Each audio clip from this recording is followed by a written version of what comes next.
रूस द्वारा यूक्रेन पर परमाणु हमलों की आशंकाओं को देखते हुए रूस ने साफ किया कि वो यूक्रेन पर परमाणु हमला नहीं करेगा।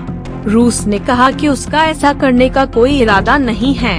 ये भी कहा कि इन हथियारों का इस्तेमाल नहीं होना चाहिए। रूसी विदेश मंत्रालय के प्रवक्ता एलेक्सी जेवत्सेव ने पश्चिमी देशों द्वारा लगाए गए आरोपों को निराधार बताते हुए कहा कि रूस परमाणु हमले न करने के सिद्धांत का पालन करता है। इस तरह के हमलों से कोई देश विजेता नहीं हो सकता।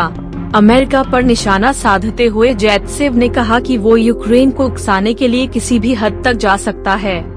अमेरिका में रूस के राजदूत एनातोली एंतोनोव ने कहा कि हमारे देश की परमाणु नीति पर रूसी अधिकारियों के बयान को तोड़ मरोड़ कर पेश किया जा रहा है।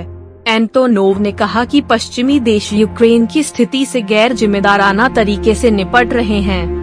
उन्होंने कहा कि नेटो के रुख और लगातार यूक्रेन को दी जा रही मदद से परमाणु युद्ध को लेकर तनाव भड़काया जा रहा है। रूस द्वारा यूक्रेन पर परमाणु हमलों की आशंकाओं को देखते हुए रूस ने साफ किया कि वो यूक्रेन पर परमाणु हमला नहीं करेगा।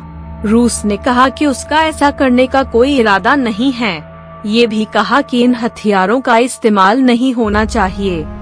रूसी विदेश मंत्रालय के प्रवक्ता एलेक्सी जेवत्सेव ने पश्चिमी देशों द्वारा लगाए गए आरोपों को निराधार बताते हुए कहा कि रूस परमाणु हमले न करने के सिद्धांत का पालन करता है। इस तरह के हमलों से कोई देश विजेता नहीं हो सकता। अमेरिका पर निशाना साधते हुए जेवत्सेव ने कहा कि वो यूक्रेन को उकसाने के लिए किसी भी हद तक जा सकता है। अमेरिका में रूस के राजदूत एनातोली एंतोनोव ने कहा कि हमारे देश की परमाणु नीति पर रूसी अधिकारियों के बयान को तोड़ मरोड़ कर पेश किया जा रहा है।